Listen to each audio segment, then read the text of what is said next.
بسم اللہ الرحمن الرحیم. ایک نئے پروگرام کے ساتھ آپ کی خدمت میں حاضر ہیں.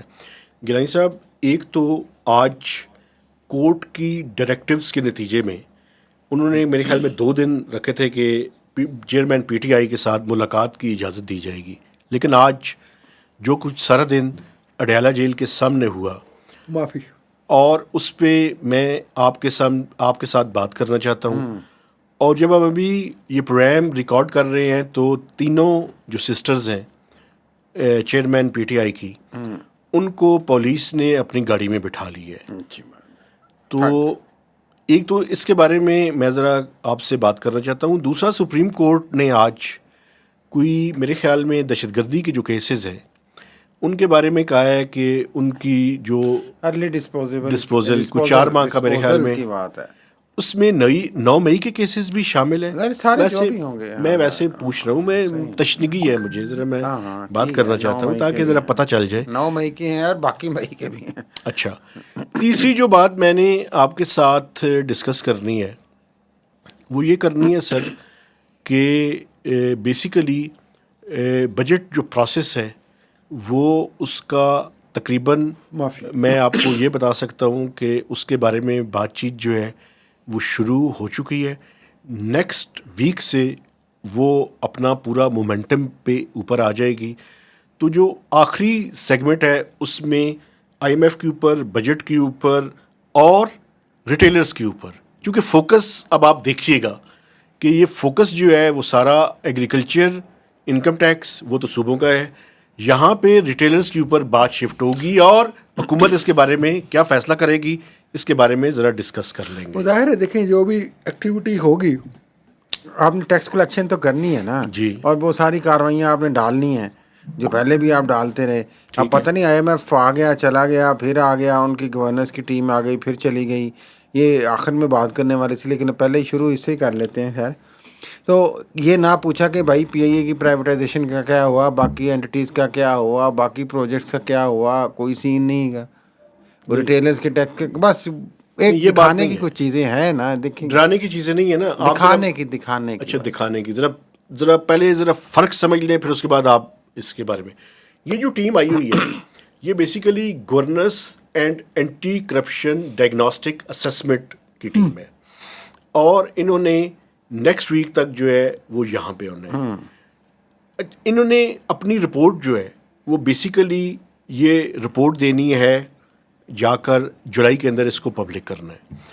اس میں جو باتیں ہیں وہ تو میں سمجھتا ہوں کہ سپریم کورٹ اور ہائی کورٹ کے جو پورا جوڈیشل سسٹم ہے اس کے بارے میں بات ہوگی، چونکہ گورننس سے ریلیٹڈ ہے. اینٹی کرپشن کی جو میکانزم ہے اس کے بارے میں بات ہوگی.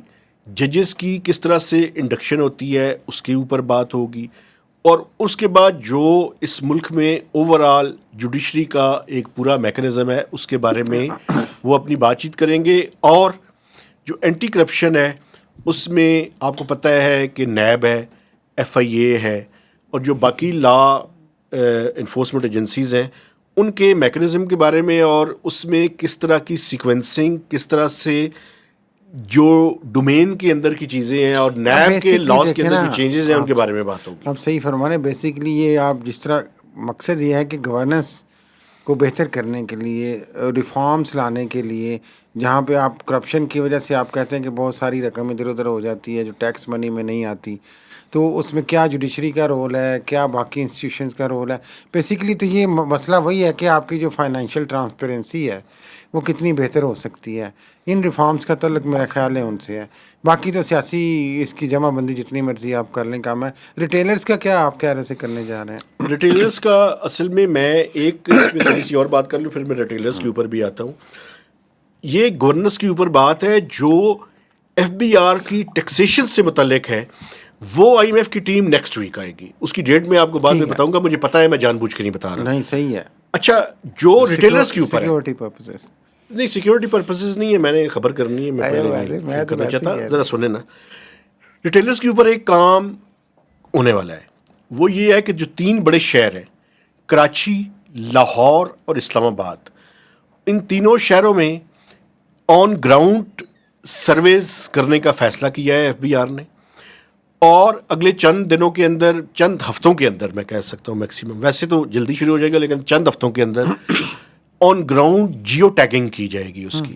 ان تینوں شہر جتنے بڑے شاپنگ مالز ہیں ان کے اندر جو ہے وہ جا کے یہ چیک کریں گے کہ کیا پوائنٹ آف سیل کی جو مشین ہے پی او ایس کی وہ کنیکٹڈ ہے، نہیں کنیکٹڈ. اگر کنیکٹڈ ہے تو کیا صرف اسی کی ریسیٹس نکل رہی ہیں، نہیں نکل رہی. ٹوٹل 11,000 شاپنگ جو شاپس ہیں وہ ایف بی آر کے سسٹم کے ساتھ کنیکٹڈ ہیں. ایف بی آر کا یہ خیال ہے کہ کم از کم یہ 50,000 سے 1,00,000 تک کم از کم ہونی چاہیے. تو اب اس کے اوپر جو ہے وہ کام شروع وہ ہوگا. جو مشینیں ہیں ان کو بڑھائیں گے تعداد کو، تاکہ زیادہ سے زیادہ لوگ جو ٹریڈرز ہیں، ریٹیلرز ہیں، وہ ٹیکس نیٹ میں ہیں. ایک اور بات موسٹلی تو ہیں جو آپ شاپنگ مالز کی بات کر رہے ہیں، لیکن بہت ایک ساری پرابلم جگہوں ہے پہ اس کے اندر. ضروری نہیں ہے کہ وہ پی او ایس سے کنیکٹڈ ریسیٹس ہی نکالتے ہیں. میں آپ کو یہ بتا رہا ہوں کہ وہ بہت سی جگہوں پہ وہ اس سے کنیکٹڈ ریسیٹس نہیں دیتے. صحیح کہتے ہیں. اب ایک اور پرابلم ہے ریسٹورنٹس کے اوپر. ایف بی آر نے اسلام آباد میں یہ کام شروع کیا ہوا ہے. اگر آپ کو کوئی رسید نہیں دیتا اس سے کنیکٹڈ، آپ اس کے بارے میں جا کے اگر شکایت کر دیں ایف بی آر کو تو اس کے اوپر جرمانہ عائد ہوگا.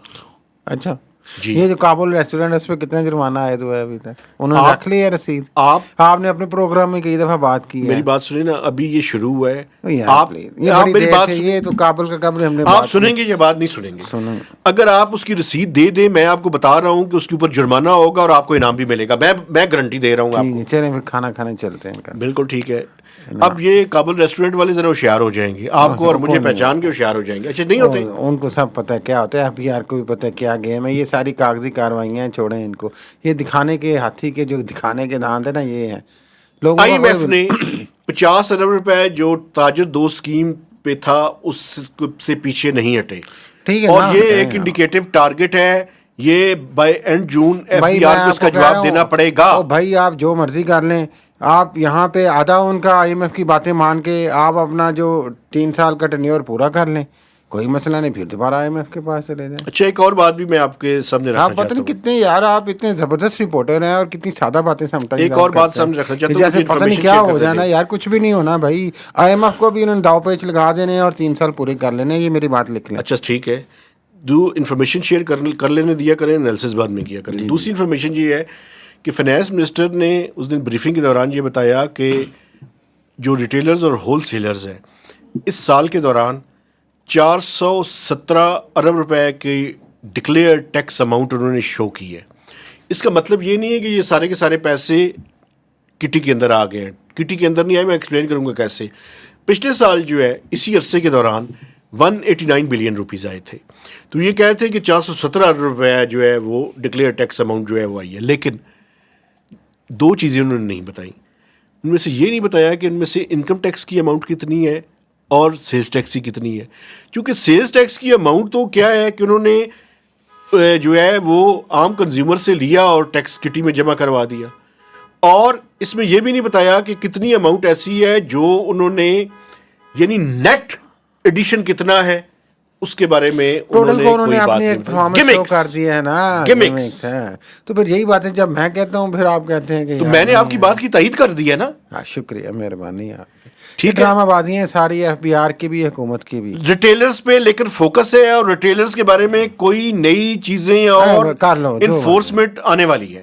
کر لو انفورسمنٹ اگلے والی سال کے دوران. جب ہو جائے گی تو بتا دیجیے گا. ٹھیک ہے، مہربانی. انفورسمنٹ بڑھیا آئی ہیں. جیو ٹیگنگ شروع ہونے والی ہے. ہاں جی 3 شہروں میں. چلو ہو جائے کوئی بات نہیں. اچھا اب آپ سپریم کورٹ کے اوپر آ جائیں چونکہ اسٹارٹ ہم نے اسی سے لیا.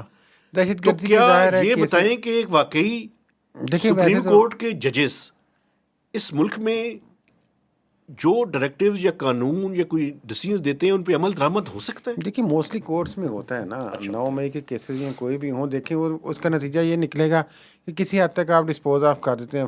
فار ایگزامپل جو ہائی کورٹ کے جس طرح آرڈرز ہیں کہ 3 سال کے اندر اب مختلف ہائی کورٹس کی مختلف ڈائریکشن ہے. مثلاً جو لاہور ہائی کورٹ کی مثال میں آپ کو دیتا ہوں کہ وہاں پہ ہے کہ یار یہ جو 22 کے کیسز ہیں وہ 25 تک آپ نے ڈسپوز آف کرتے ہیں سول کورٹس کے. تو ججز کیا کرتے ہیں کہ وہ سم ٹائمز آپ کا اسٹے اڑا دیں گے، سم ٹائمز کس طرح کی کارروائی کر کے ایویڈنس میں ڈال کے نا وہ ایک فیصلہ لکھ کے انہوں نے کچھ نہ کچھ اس کو کنکلوڈ کرنا ہوتا ہے. تو یا تو ٹوٹلی کنکلوڈ کر دیں تو یہ تو بہت ہی آئیڈیل بات ہے. اگر نہیں کریں گے تو آدھا کر کے وہ اس کو جناب وہ کچھ نہ کچھ اپنی حاضری لگا دیتے ہیں کہ میں نے اس کیس کو 3 سال میں اس طرح کیا. اسی طرح دہشت گردی کی جو عدالتیں دیکھیں 9 مئی کو بھی اب 2 سال ہو چلے ہیں, تو اب تیسرا سال ہونے کو ہوگا. تو ان کا یہی خیال ہے کہ جناب یہ سارا 22 کی بات تھی نا یہ, تو یہ سارے 3 سال کے اندر کنکلوڈ ہونے چاہیے کیسز ٹیکنیکلی. تو اس لحاظ سے کورٹ نے ڈائریکشن دی کہ بھائی اگلے جو بھی 23 کا واقعہ نہیں ہے؟ جون 23 کا واقعہ 23 کا واقعہ ہے نا, میں یہی کہہ رہا ہوں, آپ 22 کا کہہ رہے تھے. سوری ہاں معافی چاہتا ہوں, 22 کو تو حکومت گئی تھی نا ان کی, تو 23 کو الیکشن سے پہلے جب الیکشنز ہونے تھے تو ہوا تھا یہ. تو 2 سال 2.5 سال ہو گئے ہیں, تو ان کا کہ جناب ذرا رفتار تیز کریں, اور جو بھی پینڈنگ کیسز ہیں ان کو آپ ود ان 4 months. اس میں احمد 9 نورانی مئی کے صاحب بھی کی آ جائیں. والدہ نے ایک بات کی ہے, وہ پتہ ہے آپ کو کیا ہے یا نہیں پتا؟ جسٹس بھگوان داس کو یاد کیا ہے انہوں نے. جی ہاں تو دیکھیں نا, ویسے مجھے بتائیں, جوڈیشری اگر میں نوٹس نہ لینا, نہیں نوٹس نہیں لیتے ہوتا ہیں, کوئی فرق نہیں پڑتا. انہوں نے کہا اگر جسٹس بھگوان داس ہوتے تو شاید ایسا نہ ہوتا. تو اس کا مطلب ہے کہ یہ ٹکا ٹوکری تھوڑی بہت عزت ہے میرے خیال جو بھی کوئی نہیں رہی. ہاں لیکن نا یہ اعتماد جوڈیشری کے اوپر اعتماد کیوں نہیں رہا لوگوں کا؟ ختم ہو چکا ہے جوڈیشری کو, تو خود بھی اپنے اوپر اعتماد نہیں رہا. اچھا ڈیڈ جوڈیشری ہے اب ایک طرح سے لوگ کہتے ہیں یہ. تو کیا ہے, کچھ بھی نہیں, کوئی امپلیمنٹیشن نہیں ہے جناب. 2-3 ہفتے ہو چلے ہیں. اب عید کے بعد کی ہیئرنگ رکھی تھی, تو احمد نورانی کی وہ سٹوری کی وجہ سے ان کے بھائیوں کو اٹھایا گیا, تو کوئی رپورٹ نہیں پیش کی گئی. کہا گیا جی آئی جی صاحب نے جا کے بیان دیا, اسلام آباد کے آئی جی نے, علی ناصر رضوی نے, کہ کوئی ان کی بہاولپور میں کوئی ایک سم ٹریس ہوئی ہے, وہاں پہ ان کی لوکیشن ٹریس ہوئی ہے. بہاولپور آپ کو پتہ ہے چونکہ ان کا آبائی گاؤں ہے, علاقہ ہے. تو اب یہ رنگ دینے کی, اس وقت لوگوں کو یہ لگا رپورٹ میں کہ یہ رنگ دینے کی کوشش کی جا رہی ہے کہ شاید یہ کوئی ذاتی اغوا, اور جو جس کو اینڈ پہ یہ کہہ دیں گے کہ جناب کسی نے دشمنی میں اغوا کر لیا اور ہم نے ریکور کر لیا, اور اس طرح کی چیزیں. ڈیفینس منسٹر نے بھی لا علمی شو کی ہے, یعنی کہ بڑے گھر نے بھی, اور پولیس کہہ رہی ہے ہمیں پتہ ہی نہیں ہے جناب, ہم کوشش کر رہے ہیں, ہم نے ٹیمیں بھیج دی ہیں پورے صوبے میں, پنجاب میں, کے پی میں, سندھ میں, اور پتہ نہیں کہاں کہاں جناب. صحیح ہے, چاہے وہ بیٹھے اسلام آباد ہی ہوں. یہ تو پتہ تو نہیں. بہرحال یہ بڑا افسوسناک ہے. دیکھیں ایک بوڑھی ماں انصاف کے لیے آ رہی ہے, اور بار بار وہ دیکھیں ویسے ان کے بھائیوں کی غلطی کیا ہے اس میں؟ ان کی کوئی غلطی نہیں, وہ یہی غلطی ہے کہ اس کے بھائی ہیں, لیکن یہ تو اللہ کی طرف سے ہے نا بھائی. یہ غلطی تو نہیں ہے کہہ سکتے نا آپ. تو لیکن یہ میں سمجھتا ہوں کہ دیکھیں, ایک چیز جس میں ایک بندہ کسی حوالے سے ملوث ہی نہیں ہے, تو اگر آپ نے کچھ کرنا بھی ہے تو آپ احمد نورانی صاحب کے مطلب ہے دیکھیں ہم نوٹس یہاں بھجوائیں انہیں, کچھ اور کام کو کریں. مہتاب صاحب ہم یہاں جس حالت میں نے اس دن بھی عرض کیا تھا, بیٹھے ہوئے ہیں پاکستان جیسے زبردست ملک کے اندر, تو ہم تو صرف ایک ہی بات کر سکتے ہیں, وہ یہ رحم کی اپیل میرے آقا. اچھا رحم علی جا رحم, بس رحم کے علاوہ آپ کچھ اپیل کے علاوہ کچھ کر نہیں سکتے, اور تو کوئی اپیل کی سنوائی نہیں ہوتی یہاں پہ. اچھا, ایک چیز کوٹیں جو یہ آپ خاموش, باتیں کر رہے ہیں نا, کوٹیں خاموش ہیں, ایک اس سے پولیس ریلیونٹ بات خاموش ہے. مجھے اور کرنے دیں. آج منرل کے اوپر ایک انویسٹمنٹ کانفرنس تھی. ہاں, انٹرنیشنل منرل انویسٹمنٹ سمٹ کیا تھی جناب, وہ جناب جس میں امریکہ بہادر سے بھی آئی ہوئی ہے ایک اسپیشل ٹیم, آپ کو پتہ ہے, ساؤتھ ایشیا بیورو کے ان کے آئے ہیں. دیکھیں ایک چیز جو ہے نا, مجھے اجازت دیں کہنے کی, آپ کو بتائیں کہ ایس آئی ایف سی اس کے اندر انوالو ہے. یہ جو ہم باتیں کر رہے ہیں نا, مطلب عمران خان صاحب کی 3 بہنیں, اس کے بارے میں بھی آپ بات کیجئے گا. ان کو پولیس نے جب تک آخری اطلاع تک اپنی گاڑی میں بٹھا لیا تھا. وہ جو ان کے وکیل ہیں, کیا نام ہے, راجہ صاحب, ہاں, ان کو بھی جو ہے وہ ملاقات کی اجازت نہیں دی گئی. تو ان سارے جو سینیریو ہم سامنے پیش کر رہے ہیں, چلیں ہم تو رحم کی اپیل ہی کر سکتے ہیں, اور تو ہم کر کچھ نہیں سکتے. لیکن یہ جو انویسٹر ہے, آپ ذرا انویسٹر کی ذہن سے جو ہے وہ سوچیں, انویسٹر کی نظر سے ضرور سوچیں. لیکن مجھے یہ بتائیں کہ آج چیف صاحب کی نو ڈاؤٹ بہت ساری کنٹریبیوشن ہے بقول وزیر اعظم پاکستان ہر چیز میں. تو یہ سوال تو خیر میرا بیوقوفانہ نہیں ہوگا اگر میں کر بیٹھا ہوں اب تو, کہ اس میں چیف آف آرمی اسٹاف نے خطاب کیا ہے, تو جناب کے خطاب کی کیا ضرورت تھی وہاں پہ؟ وہ ضرورت ہے, وہ ضرورت اس وجہ سے مجھے بتانے دیں. اعتماد شو کرنے کے لیے. اصل میں پاکستان کا جو سویلینز کا سیٹ اپ ہے, اس کے اوپر دنیا کا کوئی انویسٹر یقین نہیں کرتا, اعتماد نہیں کرتا. یا یہ نہیں یقین کرتا کہ یہ سویلین سیٹ اپ ہی ہے, اس کو کوئی اور چلا رہا ہے. تو اگر چیف آف آرمی اسٹاف وہاں پہ جا کے وہ جو انٹرنیشنل انویسٹرز ہیں ان کا اعتماد بحال کرنے کی کوشش کرتے ہیں, ان کو گارنٹیز دیتے ہیں, ان کے ساتھ یہ کہتے ہیں کہ آپ کے ساتھ یہاں پہ انصاف کی بنیاد پہ معاملات طے ہوں گے, آپ کے ساتھ کوئی زیادتی نہیں ہوگی, آپ کے جو پروفٹس ہیں, آپ کو پتہ ہے کہ 2022-23 کے بعد جو انٹرنیشنل اور ملٹی نیشنل کمپنیز تھیں ان کو ڈیویڈنڈس اور پروفٹس لے کے جانے کے اوپر بڑے مسائل تھے. تو اس وجہ سے چیف آف آرمی اسٹاف کی جو بات چیت ہے وہ امپورٹنٹ ہے. بھائی امپورٹنٹ ہے, بٹ وہ چیف آف آرمی اسٹاف ہیں اس ملک کے, قابل قدر شخصیت ہیں, قابل عزت شخصیت ہے. ڈز اٹ میک سینس کہ وہ وہاں پہ آ کے انویسٹرس کو کہہ رہے ہیں آپ آئیں یار؟ تو میں وجہ بتا رہا ہوں, دنیا میں ہوتا ہے ایسے یار. مجھے یہ بتائیں کیا پاکستان کے انسٹیٹیوشنز نہیں, مجھ سے بچوں نے آج سوال کیا, ایک اسکول کے بچے نے پوچھا یار, میں نے کہا میں مہتاب صاحب سے پوچھا. میں آپ کو بتا رہا ہوں نا, آپ مجھے یہ بتائیں کیا پاکستان کے انسٹیٹیوشنز کے اوپر انکلوڈنگ جوڈیشری کوئی اعتماد کر سکتا ہے؟ میں آپ کو مثال دیتا ہوں. یہ آپ یہ فضول بات ہے. I don't buy this argument. میری بات سنیں. آپ اس آرگومنٹ کو صرف لے کے جانے کی بجائے جو میرے سوال کا جواب دے دیں. ایک یہ تاثر ہے, میں آپ کی مرضی سے بات کروں. ایک یہ تاثر ہے, ایک تاثر یہ ہے کہ بھائی سویلین حکومت ہے ہی نہیں, سب کچھ آرمی کرتی ہے. آپ یہ کہہ سکتے ہیں, کہتے رہیں, سن لیں میری بات. میں آپ کو مثال دیتا ہوں. جو ریکوڈک کا پروجیکٹ, آپ کو یاد ہے کہ آج سے 12-14 سال پہلے بھی یہ جو ٹیتھیان اور باقی انٹرنیشنل انویسٹرز تھے وہ آئے تھے, اور اس کے بعد جو ہے وہ ان کے ساتھ جو ہوا وہ واپس چلے گئے. پھر کیا ہوا؟ ابھی آپ کو پتہ ہے کہ وہ جب آئے آج سے 2-3 سال پہلے تو ان کی شرائط میں سے کیا تھا؟ انہوں نے کہا جی یہ جو ایگریمنٹ ہے اس ایگریمنٹ کو آپ سپریم کورٹ آف پاکستان سے پہلے جا کے انڈورس کروائیں گے, اور وہ انڈورس کر لیں گے تو ہم اس کے بعد انویسٹمنٹ کریں گے. اور جو کہ کیا گیا. کیوں ہوا تھا یہ؟ قاضی فیاض عیسیٰ صاحب نے کیوں ہوا تھا؟ اس کی وجہ یہ تھی کہ ہمارے محترم ججز صاحبان ماضی میں کچھ ایسے فیصلے کر چکے ہیں جو انٹرنیشنل کورٹس میں جا کے پاکستان کے اوپر جرمانے ہوئے, اور بعد میں ریکنسلیٹری اس کے تحت کوشش کی گئی کہ پاکستان سے وہ جرمانہ جو ہے وہ ویو آف ہو جائے. یہ جو ججز ہیں ان سے ایک ریکویسٹ ہے, یہ تو ویسے ایگزیکٹو سے ہے کہ ان کو جو ہے نا کچھ انٹرنیشنل جو ایگریمنٹس ہیں ان کی سینٹیٹی کے بارے میں کچھ تھوڑا بہت پڑھا دیں, یا اس طرح کو بندہ جاج لگا دیں یار. نہیں پڑھا دیں ان کو, پڑھانا آج کل لکھی لکھائی باتیں ہوتی ہیں, پڑھا دیں ان کو. نہیں تو اس طرح کے جب آپ فیصلے کریں گے تو پھر جو انٹرنیشنل انویسٹرز ہیں وہ آپ کے اوپر سوالات اٹھائیں گے کہ نہیں اٹھائیں گے؟ جو انہوں نے اس وقت فیصلہ کیا تھا قاضی صاحب نے, وہ بڑا آزاد فیصلہ تھا, وہ بھی کروایا گیا تھا بھائی. یار پہلے مجھے یہ بتائیں کہ جو ان کی کمپنی چھوڑ کے چلی گئی سسٹم کو بریچ کیوں کرتے ہیں پھر؟ اگر پھر آپ اپنے لاز تبدیل کر لیں نا, تاکہ آپ کو ضرورت ہی نہ پڑے کورٹ آپ کے خلاف فیصلہ کرے. آپ کو پتہ ہے بھئی آپ اپنے قوانین تبدیل کر لیں, کورٹ نے تو لا کے مطابق فیصلہ کرنا ہے نا. آپ کو پتہ ہے کہ آپ کو یہ جو انٹرنیشنل آربیٹریشن ہے, اب جتنے بھی ایگریمنٹس ہو رہے ہیں, اور یہ بھی چیلنجز ہے کہ پاکستان میں کیوں انویسٹمنٹ نہیں آ رہی SIFC کی, اس کے باوجود اس کی سب سے بڑی وجہ یہ ہے کہ ہمارے یہاں پہ جو بیوروکریسی اور جو جوڈیشل سسٹم ہے اس کے اندر بڑے سارے فلاز ہیں. کیڑے فلاز نہیں یار, دو بندے تو ریکور نہیں کر پاندے انہوں نے کہن تے فلاز نے. بھائی وہ جو کرنا ہوتا ہے سب کچھ ہو جاتا ہے, چھوڑیں ان باتوں کو. آپ ان باتوں کو چھوڑیں نا, جو غلطیاں ہیں ان کو مانے بھی نا. ہاں مانے جی, مان لیں آپ, مان لیں تو پھر چیزیں ٹھیک ہو جائیں گی. تو مان لیں کہ یہ سسٹم جو چلاتے ہیں نا پھر وہی ہے. پھر اچھا آخری بات مجھے کرنے دیں, ان جو 3 سسٹرز کو پکڑا ہے, بحث ہوتی ہے آپ کی, 3 سسٹرز کو جو پکڑا ہے عمران خان کی سسٹرز کو, اور ان کو دیکھیں بات یہ ہے کہ کئی دنوں سے کیوں ہو رہا ہے وہ بھائی, کئی دنوں سے علیمہ خان صاحبہ جو ہیں ان کی ہمشیرہ محترمہ, ان سے ملاقات نہیں ہونے دی جا رہی ہے. آپ کو پتہ ہے اس چیز کا, کورٹ کی پرمیشن کے باوجود. حتیٰ کہ کورٹ نے جو انڈورس کیا کہ سلمان اکرم راجہ جس کو کہیں گے وہ ملے گا, خود سلمان اکرم راجہ کو نہیں ملنے دیا گیا. یہ کیا ہے یار؟ تو سسٹم کہیں اور سے چلتے ہیں نا. تو وہ آج انہوں نے کیا آج انہوں نے کہا تھا جی کہ ہم پروٹیسٹ کریں گے ڈیالہ جیل کے باہر اور دھرنا دیں گے.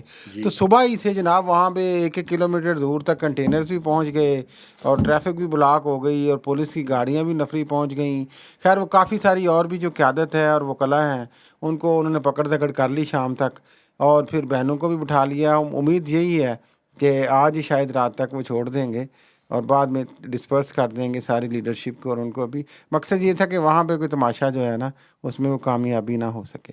تو وہ تو اسٹیٹ اور لیکن ایک حکومت طرف ہوتی ہے. مذاکرات کی باتیں ہیں، دوسری طرف یہ کام ہے، کوئی بات بن نہیں وہ رہی. مذاکرات عمران خان سے ہو رہے ہیں، ان سے تھوڑی ہو رہے ہیں یار. کون کر رہے ہیں؟ تو یہ ملاقات کرنے جانا چاہ رہے تھے تو کوئی ڈسٹربنس کا خطرہ ہو سکتا تھا نا، تو روکا گیا نا یار. ٹھیک ہے. نہیں، عمران خان سے بات چیت کون کر رہے ہیں؟ عمران خان کو مرحلے وہ آئسولیشن میں رکھ کے کہنا چاہ رہے ہیں کہ کوئی آ کے مزید کوئی بٹن نہ دبا دے ایسا کہ جس سے کرنٹ ٹریگر نہ کر دے کوئی چیز. تو ابھی جو کام چلنا ہے یہ مسئلہ مشکل مرحلہ ہے کہ اس سے گزر لے. ٹھیک ہے. یہ ایک ہو سکتی ہے رزلٹ اندازہ. کیا ہی ہے نکلے گا؟ رزلٹ دیکھیں، رزلٹ کی ابھی تک کوئی امید نہیں ہے. رزلٹ تو کچھ وقت لگے گا رزلٹ آنے میں. لیکن آج انصار عباسی صاحب نے پھر خبر کی ہے مراد سعید کے بارے میں کیا کہتے ہیں وہ؟ کہ کوئی سوات میں انہوں نے کرنا ہے، پتہ نہیں کیا احتجاج کر رہے ہیں، کوئی اپریل کی پتہ نہیں کون پھر سی کیا تاریخ ہوگا؟ کو. تو وہ کہہ رہے ہیں جی کہ ایک طرف مذاکرات کی باتیں ہیں، دوسری طرف یہ باتیں. یہ چکر کیا ہے؟ دیکھیں، یہ دیکھیں، یہ اب پریشرائزنگ ٹیکٹس ہیں. یہ خبریں بھی سم ٹائمز پریشرائزنگ ٹیکٹس ہوتی ہیں. نہیں، خبروں کی بات نہ کریں، بڑے اتھینٹک رپورٹر ہیں وہ. نہیں، وہ ہیں، ان کی خبر صحیح ہوگی. میں کہہ رہا ہوں کہ خبر چھپتی ہے جب، تو اس کا ظاہر ہے اس کے ڈفرینٹ امپیکٹس ہوتے ہیں. تو ایک امپیکٹ یہ بھی ہوتا ہے کہ پیغام پی ٹی آئی کو مل جائے، یا وہ پڑھ کے سمجھیں کہ یار اگر یہ کیا تو وہ معاملہ خراب ہو جائے گا. ٹھیک ہے. سمجھ رہے نا آپ بات کو؟ ٹھیک ہے. تو یہ ایک طرح کا پیغام بھی ہو جاتا ہے. ہوتی تو خبر ہی ہے، اتھینٹک ہی ہوتی ہے، صحیح. لیکن ایک طرح کا پیغام خود ہی بن جاتا ہے کہ جناب اگر وہ پھر یہ کر لیا تم نے تو وہ کیا، تو پھر یہ تو تو پھر یہ کھلا تضاد ہوگا. ٹھیک تو ہے. پھر کیسے معاملات آگے چلیں گے؟ مقصد کیا ہے؟ آہستہ آہستہ پی ٹی آئی کو اتنا دبا دیں آپ کہ وہ کوئی چمچرا نہ کریں، کوئی بات نہ کریں، اور پھر جس طرح سے وہ کوئی ڈیل چاہتے ہیں وہ ہو جائے. صحیح بات ہے. تو اتنی ہے. کوئی ڈیل کے ویسے چانسز ہیں؟ یہ اگر آپ اس کو ڈیل کہتے ہیں کہ جناب آپ خاموشی سے کہیں ٹھیک ہے میرے آقا، جس طرح آپ کہتے ہیں کر لیتے ہیں، تھوڑا بہت ہے بھی کچھ کر لو نا، آج بس. ویسے کیا وہ ڈیل سہیل ہوگی؟ وڑائی صاحب نے پھر آرٹیکل لکھا ہے. سہیل وڑائی صاحب نے لکھا ہے؟ جی. پکی بات ہے. اچھا، ایک منٹ میرا سنیں نا. اس میں وہ کہتے ہیں کہ عمران خان کے لیے بڑا نہیں آسان ہے. پکی بات ہے، آپ نے انہی کا نام پڑھا ہے نا، میں نے جی، کہا وہی پڑھا ہے میں نے، خود پڑھا انہوں ہے. نے لکھا ہے. جی جی. اچھا سنیں نا، وہ یہ کہہ رہے ہیں کہ اصل میں عمران خان صاحب اگر لیکن حکومت کو کوئی راستہ بھی دے نا. ایک بات انہوں نے بڑی زبردست کی ہے اس کے اندر. وہ کہتے ہیں کہ عمران خان صاحب کے لیے بڑا آسان حال ہے کہ وہ مڈ ٹرم الیکشن کی بات کریں، 3-3.5 سال چلنے دیں اس سسٹم کو. نہیں اور دیکھو، یہ تو پہلے سے سمجھ بھی یہی آتی تھی نا یار. شروع میں جو باتیں ہو رہی تھیں عمران خان سے مذاکرات کی، اور یہی باتیں ہو رہی تھی نا بھائی کہ اب جو کچھ ہو گیا ہے، اس کو تھوڑا سا چلنے دو، 2-4 سال بعد پھر دیکھتے ہیں. دوسری بھی میدان سے آ جانا. نہیں تو وہ مانتے کیوں تو نہیں کیا اس بات کہتے ہیں وڑائی صاحب کہ وہ مڈ نہیں، وہ ٹرم کہتے نہیں، انہوں نے کہا ابھی تک کوئی ایسی بات ہوئی نہیں ہے، لیکن عمران خان صاحب انہوں نے جو ہے، آفر پیش کیا یا انہوں نے تجویز دی. انہوں نے کہا جی عمران خان صاحب کے لیے راستہ نکل سکتا ہے اگر وہ مڈ ٹرم الیکشن کی طرف جو ہے یہ وہ بھی بات کو لے کر جائیں. کہنے کو یہ ظاہر ہے کہ انالیسس ہی ہوگا، ایک وہ ہوگا، لیکن ایک پیغام بھی ہو سکتا ہے جی. کہ جناب اتنا صبر کرنا پڑے گا آپ کو. تو یہ آپ کو پتہ ہے میڈیا ہمارے ہاں ظاہر ہے اوپینین میکنگ کا رول پلے کرتا ہے. ہمارے ہاں میڈیا اب اس طرح سے انڈیپینڈنٹ ہے بھی نہیں، بدقسمتی سے. اور بہت ساری خبریں جو ہیں وہ بدقسمتی سے ہوتی خبریں ہیں، لیکن پیغام سمجھی جاتی ہیں. لیکن یہ تو ان کا انالیسس ہے نا سر، ان کا تو آرٹیکل وہ اس میں بھی ایک پیغام یہ ہے نا، وہ بھائی وہ جو شہزادے ہیں چیف صاحب کے، ان کے آپ کو میں نے کل بھی عرض کیا تھا کہ وہ ان کے مشیر خاص ہیں. صحیح ہے. ہاں جی. تو وہ بہت ساری باتیں ظاہر ہے ان کی معلومات جو ہے اتھینٹک ہوں گی، قریبی ہوں گی، تو اس اینگل سے وہ لکھیں گے. اپنا رائے بھی وہ یقینی کہیں پہ دیتے ہوں گے، اس میں تو کوئی شک نہیں. میرا خیال ہے کہ ہم نے تمام تینوں ایشوز کو کمپریہنسولی جو ہے وہ کور کر لی ہے. میں اپنے دیکھنے والوں سے گزارش کرنا چاہتا ہوں کہ ہمارے چینل کو سبسکرائب کیجئے، اس کی شیئرنگ کیجئے، اور میکسیمم اس کے اوپر کمنٹس بھی دیجئے. تو اجازت دیجئے، اللہ حافظ.